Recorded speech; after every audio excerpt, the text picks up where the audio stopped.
Hello everyone, class 8 grow with maths exercise 6.2 question number 3 evaluate दिया है. The first question is 87 whole square minus 13 whole square.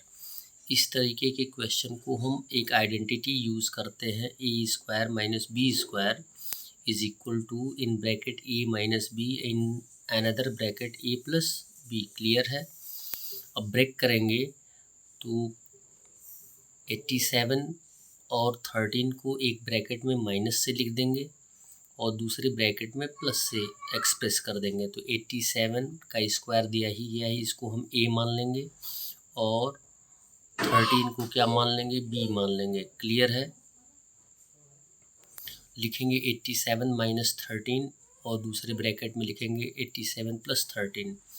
87 में से 13 minus कर देंगे तो 74 आ जाएगा और 87 प्लस 13 ऐड कर देंगे तो आ जाएगा 100. इनके बीच में कोई सिंबल नहीं है, जैसे ही ब्रैकेट हटेगा इनटू का सिंबल आएगा. 74 में 100 से मल्टीप्लाई कर देंगे तो 7400 आंसर आ जाएगा.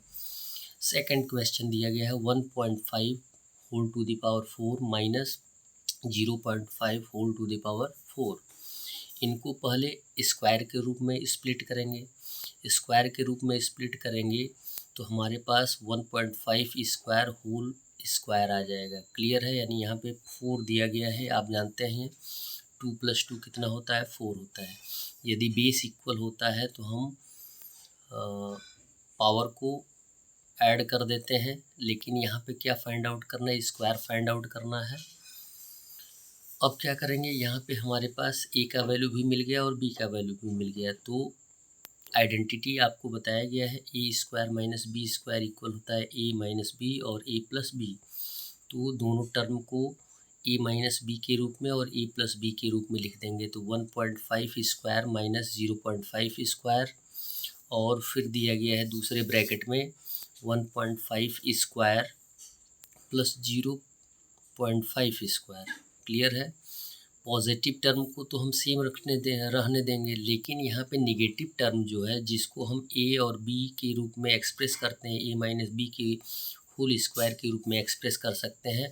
अभी भी इसको हम क्या कर सकते हैं, ब्रेक कर सकते हैं, क्योंकि ऑलरेडी स्क्वायर है.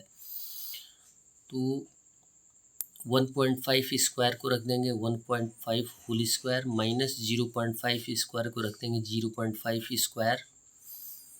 फिर सेम कंडीशन वही आएगा, एक ब्रैकेट में माइनस और दूसरे ब्रैकेट में प्लस. तो 1.5 माइनस 0.5 एक ब्रैकेट में हो गया और दूसरे ब्रैकेट में हो जाएगा 1.5 प्लस 0.5 और जो प्लस वाला कंडीशन है वो सेम रहने देंगे.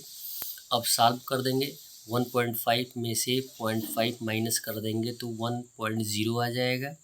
इंटू 1.5 में 0.5 ऐड कर देंगे तो आपका आंसर आ जाएगा 2.0.